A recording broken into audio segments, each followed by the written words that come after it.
isoler une péniche quand on y habite toute l'année, c'est ce que nous allons voir avec Hazel, qui n'habite pas là, mais là, ici-bas, là.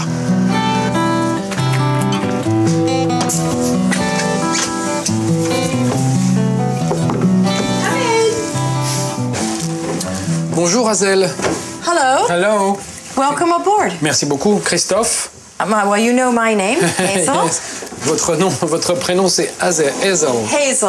J'habite sur une péniche depuis 1981, au fait. Comment avez-vous eu cette idée astucieuse de carreler une péniche, Hazel? Parce que j'ai un grand ami, Alain Vague, qui est un carreleur de star. On dit, il carrele tout. Tout ce qui bouge, des tracteurs, des voitures. Et je dis, Alain, j'ai une nouvelle péniche qui est en piteux état. Si ça te dit, tu pourras peut-être la carreler. Un défi extraordinaire. Et ça a marché. Allons voir ça de plus près, Hazel. Oui. À quoi ça ressemble? Alors, Hazel, combien elle fait de surface, cette terrasse, Hazel? Elle fait 30 mètres en tout, mais bon, il y a la cuisine qui coupe entre deux et la timonerie, le poste de pilotage. Combien de petits carreaux? 30 000 petits carreaux sur 30 cette surface. 000 petits carreaux d'une dimension de 6 par 7. Et pourquoi avoir choisi des petits carreaux comme ça, Hazel? Parce que ça s'adapte complètement aux courbures de la péniche. Est-ce que vous connaissez le poids total des petits carreaux qu'on a carrelés sur cette péniche? Je sais qu'en tout pour tout, le carrelage que nous avons mis dans la péniche, c'est à peu près 8 tonnes. 8 Et ça, tonnes. c'est les carreaux des salles de bain, le salon, la cuisine, tout. Car tout est carrelé. Cette Voilà. péniche est Tout entièrement carrelé par carrelée Alain Vague. et ça représente Voilà. 8 tonnes de carreaux. En même temps, ça la stabilise. Ça ballaste. Ça pour ballaste. passer sous les ponts. Ça lui permet de passer sous les Voilà. ponts. Respect intégral pour le créateur de cette œuvre que nous allons rencontrer. Comment ça marche? Je vous présente Alain Vague, qui est artisan, carreleur, céramiste et qui nous a fait cette spéciale dédicace pour C'est malin comme maison. C'est malin comme maison. Merci Alain. Ça, c'est votre travail, c'est de la céramique. Oui, l'argile, terre, Argile. cuite. L'argile cuite. Alors voilà tout votre univers, Alain. De la Oui. céramique et des outils. Les outils, Alors, la les terre cuite, Voilà, ça, c'est le petit pavé. Ça, c'est le petit pavé provençal. C'est mes petits bébés que j'ai. C'est un produit que j'ai créé il y a maintenant une trentaine d'années. C'est un modèle que vous avez déposé Totalement.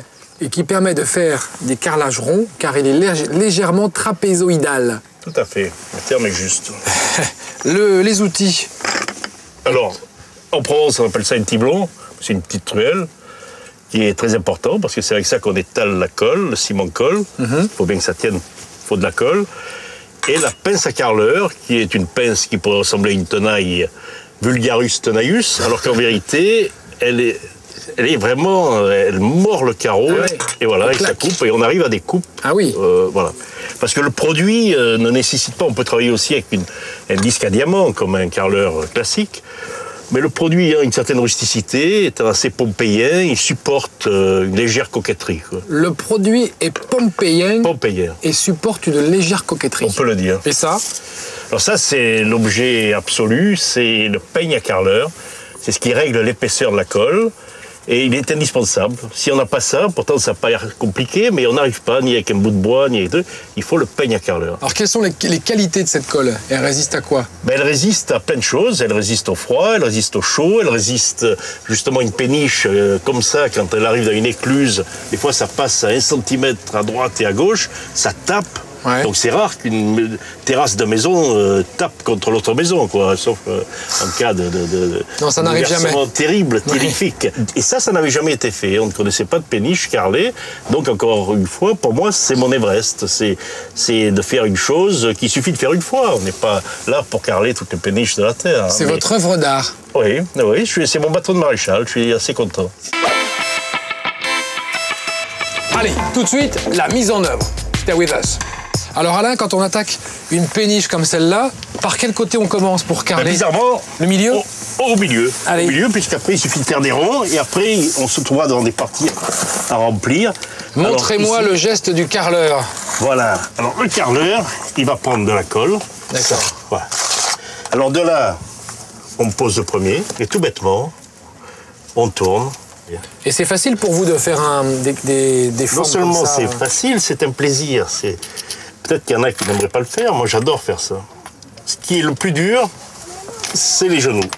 Ah oui. Il faut avoir de bons genoux, Non, que j'entretiens d'ailleurs. on peut carreler comme ça. Je fais à du la- vélo, mais on peut carreler couché, tout à fait. À la romaine. Il n'y a aucun problème.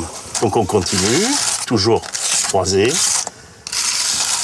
Et après, on arrive avec les vrais, les gros, voilà, qui sont là. Tac. Les pavés du Var. Les petits pavés Les pompéiers. petits pavés. Et donc, ils sont de forme trapézoïdale, Voilà. ce qui permet de faire un rond un rond, voilà. assez rapidement. Voilà. Quand tout est fini, on fait les joints. On met notre bouillac, il y a notre... Le bouillac. La bouillac, c'est du ciment et du sable, Ouais. plus l'hydrofuge. Et après, on l'étale avec ça. D'accord. Après, on relaisse à nouveau sécher. On va laisser aller le sécher. Et on fait un traitement très simple. Soit à l'extérieur, ça peut mettre du gasoil, de l'huile de lin, de la térébenthine, ou un produit hydrofuge du commerce. D'accord. Alain, bravo, je vous remercie. On va s'asseoir 2 secondes parce que c'est fatigant, hein, le carrelage. Moi, j'aime bien m'asseoir une fois que le travail est fait. Surtout, ça permet de le contempler. C'est Voilà, ça qui est exactement. chouette. On va Et plus on voit le petit pavé de haut, Ah oui. Ça prend une autre allure. ah oui, voilà. C'est autre chose. C'est super doux. C'est charnel. Il y a un rapport sensuel avec, fait. avec la matière. Ah oui, absolument. Hein? Ah oui. Comme une peau de Ah oui, maintenant je vous l'avoue, mais c'est vrai. Ouais, on peut se le dire C'est maintenant. une des choses. On le gardera pour nous, Alain. Hein, on va pas le répéter à tout le monde, mais c'est une vraie peau, cette péniche. Merci, messieurs. C'est bon pour vous?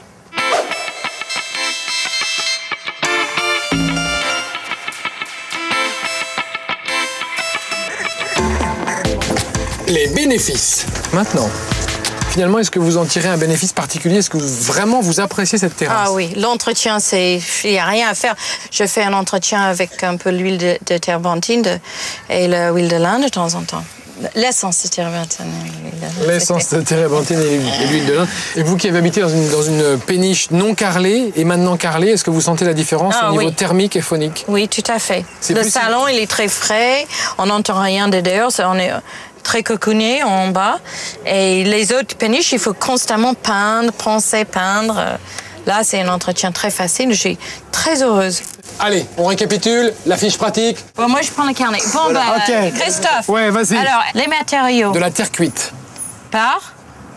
Alain Vague, Exact. Le coût total. 12 000 €. Exact. Combien de surface? 150 mètres carrés. Juste. Et combien de temps la pause? Une semaine à peu près avec plusieurs messieurs. Merveilleux, vous pouvez commencer. Thank you very much, Hazel, pour votre accueil. C'était vraiment un plaisir. Bonne chance, bonne continuation. Et à une prochaine fois. OK. Ciao. Bye bye.